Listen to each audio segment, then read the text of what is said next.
Assalamualaikum Pak Guru. Waalaikumsalam. Hari ini Pak Guru mau ngobrol sebentar dengan Rina. Boleh ya? Iya Pak, tidak apa-apa. Oke. Nah, jadi gini Rina, Pak Guru mendengar akan ada perlombaan pidato bahasa Inggris. Nah, kamu ikut ya dalam perlombaan pidato bahasa Inggris tersebut?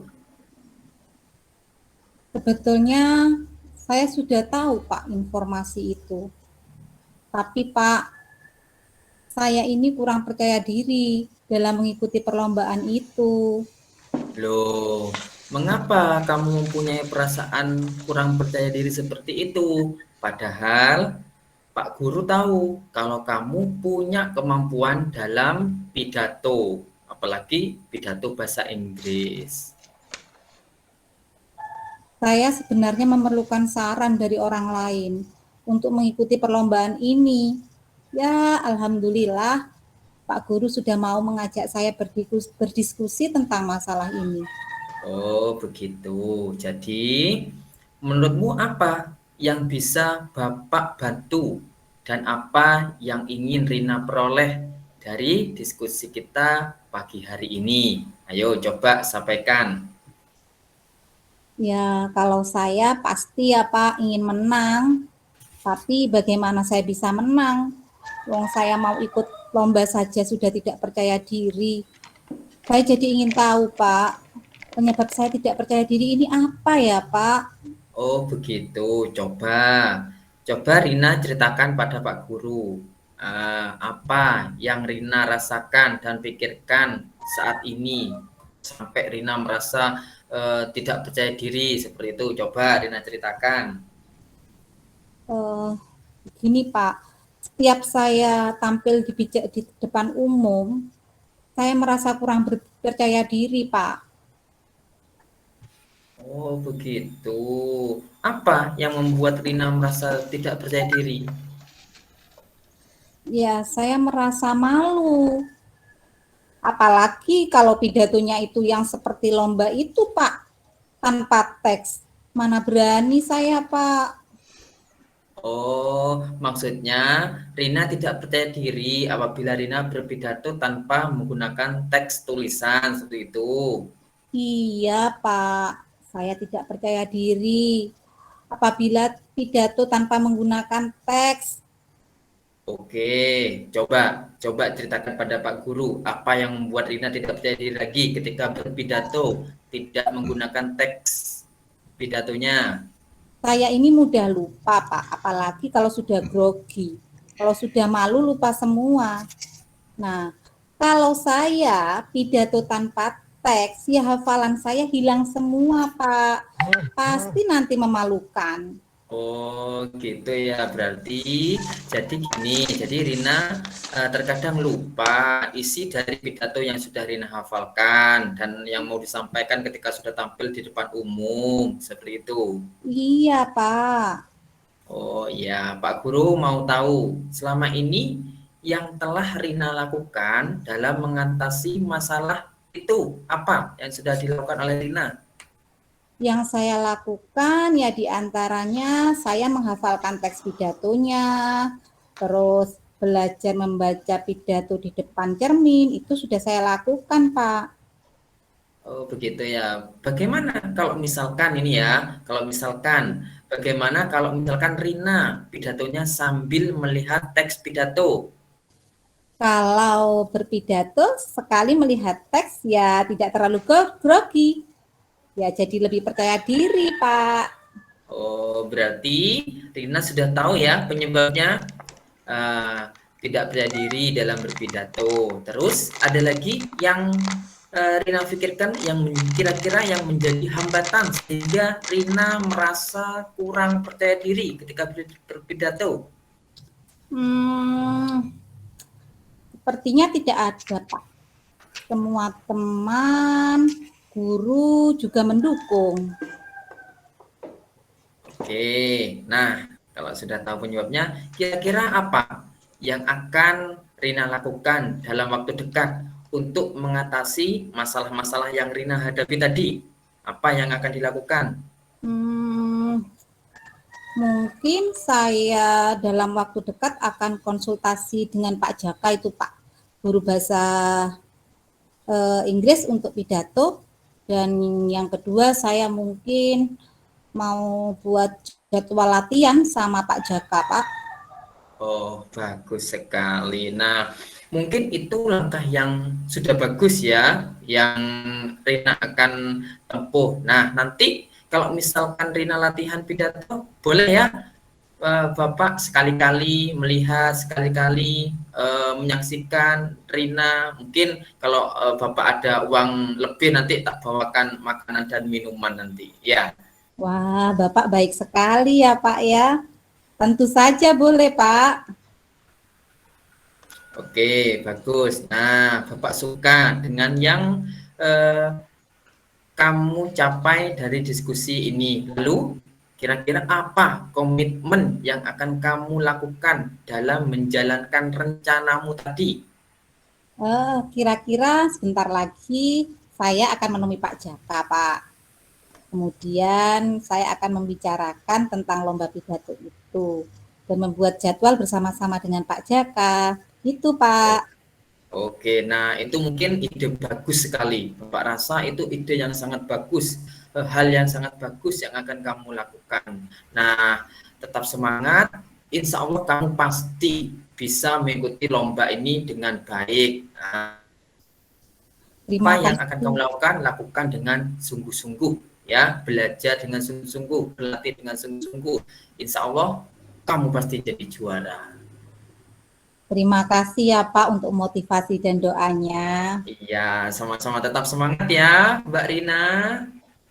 Iya Bapak. Oke. Assalamualaikum Nana. Ada apa ya? Kenapa mukamu murung begitu Nak? Waalaikumsalam, Bu. Iya, kenapa kamu kelihatan sedih? Ada apa? Mungkin Bu Guru bisa bantu. Entahlah, Bu. Saya merasa sedih dan kecewa sekali dengan sikapnya Pak Hendi. Masa setiap masuk kelas nyindir-nyindir terus. Gara-gara saya tidak ikut les privatnya. Oh, Pak Hendi mengadakan les privat? Menyindir? Gimana ya maksudnya itu ya Naya? Iya, Bu. Katanya kalau les di rumahnya enak. Setiap hari dikasih makanan, kasih susu kedelai. Terus kemarin ketika ulangan saya diberi nilai jelek, Bu. Sedangkan teman-teman yang les di rumahnya dapat nilai bagus-bagus. Kan nggak adil, Bu. Kalau Bu Guru dengar dari ceritanya Nana ini ya, berarti Pak Hendi itu sebenarnya sayang sama muridnya loh. Buktinya suka memberi makanan. Nah, ya sudah Nak, kamu nggak usah sedih begitu dong. Tetap semangat. Kamu nggak usah merasa kecil hati atas sikap Pak Hendi. Mungkin tujuan Pak Hendi agar muridnya lebih semangat belajar dan justru karena itu kamu jadi lebih bersemangat dan hasilnya akhirnya lebih bagus dari teman-temannya. Tunjukkan dong ke Pak Hendi, kamu bisa. Nak, ngomong-ngomong, kenapa kamu gak ikut les juga, Nak? Ini Bu, saya merasa malas sebenarnya Bu belajar dengan Pak Hendi, tapi saya ingin sukses, ingin pinter. Oh, gitu. Kamu pingin sukses, pingin pinter, tapi malas belajar ya dengan Pak Hendi. Oh, jadi menurut kamu ini sebenarnya apa sih? Nak, yang bikin kamu sukses tuh apa sih, Nak? Ya, harus rajin belajar, Bu. Tapi bagaimana saya mau semangat belajar kalau gurunya membuat saya tidak nyaman? Nah, sekarang kamu kan sudah tahu ya masalahmu ya, Nak ya. Kamu itu ternyata merasa tidak nyaman belajar dengan Pak Hendi. Kira-kira Apa sih yang harus kamu lakukan agar kamu bisa merasa nyaman kalau belajar sama Pak Hendy. Jadi cita-cita kamu bisa tercapai, Nana. Kamu bisa pinter. Gimana, Nak? Ya, harus belajar lebih giat lagi, Bu. Nah, saya akan berusaha belajar lebih giat di kelasnya Pak Hendy dan bersikap lebih baik, Bu. Saya harap Pak Hendy bisa menjadi senang terhadap perubahan saya nanti. Saya juga akan ikut membantu Pak Hendy jika dibutuhkan. Wah, bagus itu, Nak. Berarti kamu itu berusaha untuk membangun hubungan yang positif ya dengan Pak Hendy ya. Hebat kamu, Nak. Nah, kapan-kapan, kira-kira kapan ya kamu melakukan rencana tersebut ya, Nak?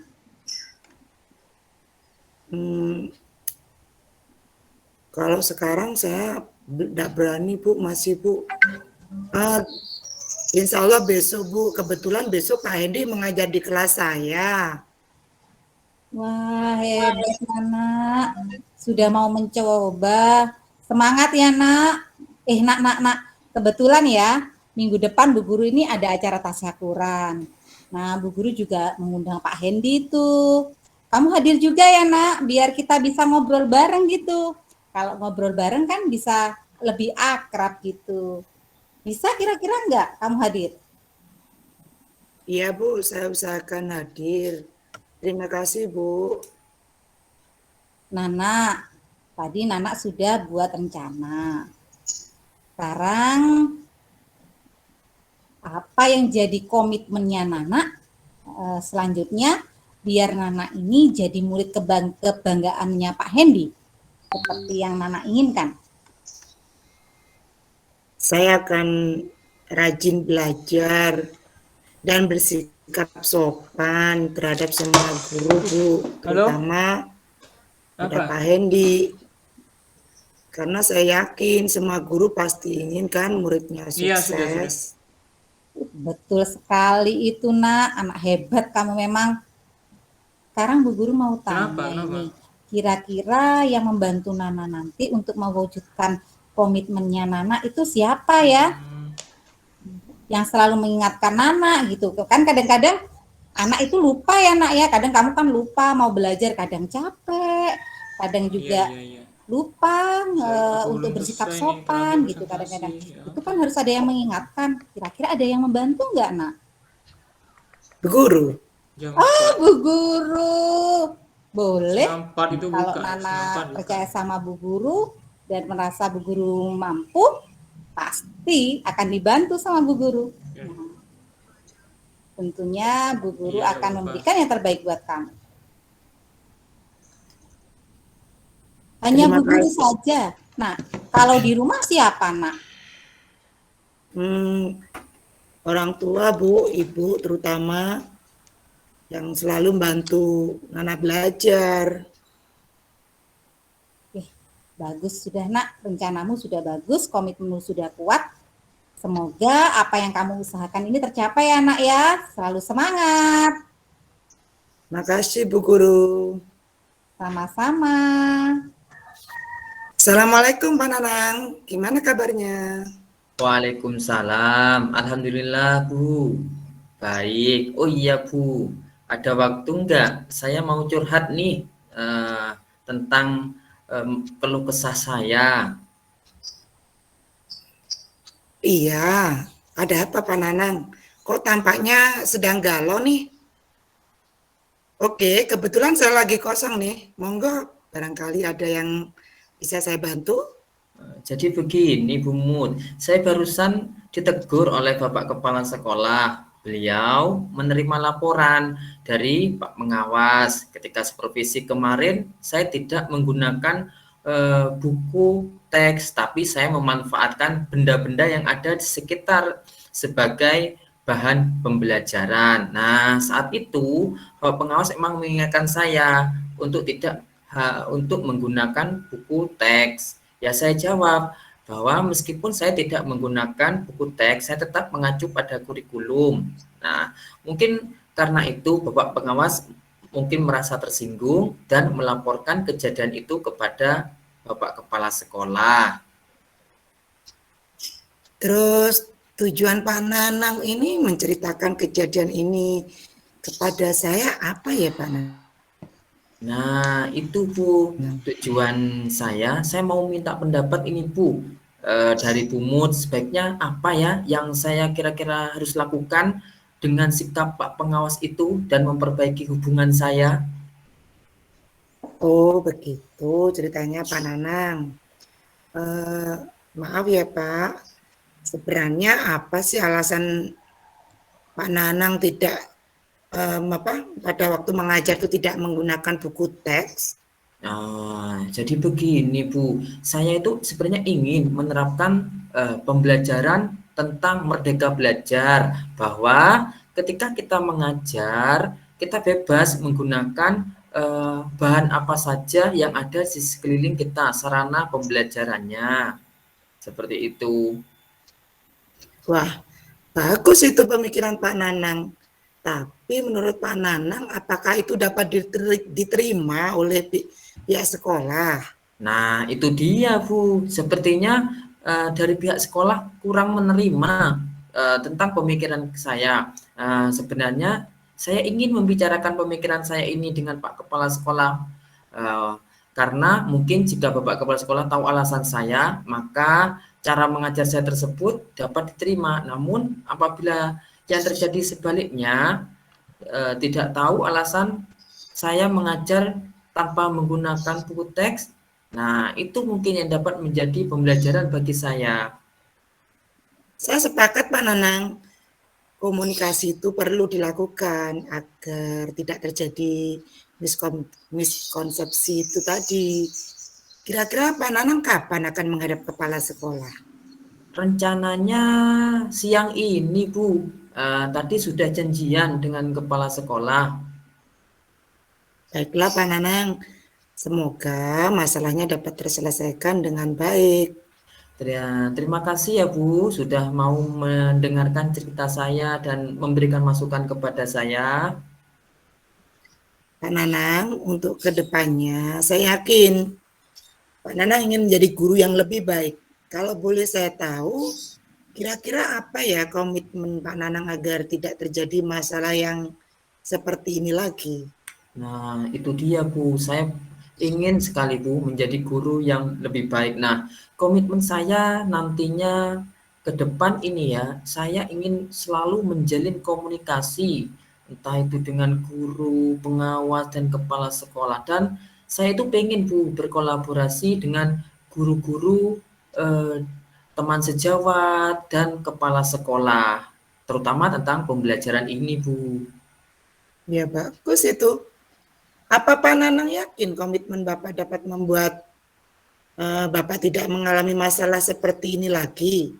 Dan apakah ada seseorang yang mungkin Bapak percaya untuk selalu mengingatkan komitmen Bapak jika mungkin Bapak lupa barangkali? Saya yang sangat yakin ini Bu, dengan komitmen saya, dan saya harap Bu Mutmainah juga dapat membantu saya dalam terus menjaga komitmen saya ini. Oke, siap Pak Nanang. Oke, terima kasih ya Bu sudah menerima keluh kesah saya dan memberikan terbaik masukannya. Terima kasih Bu Mut. Nah, sama-sama.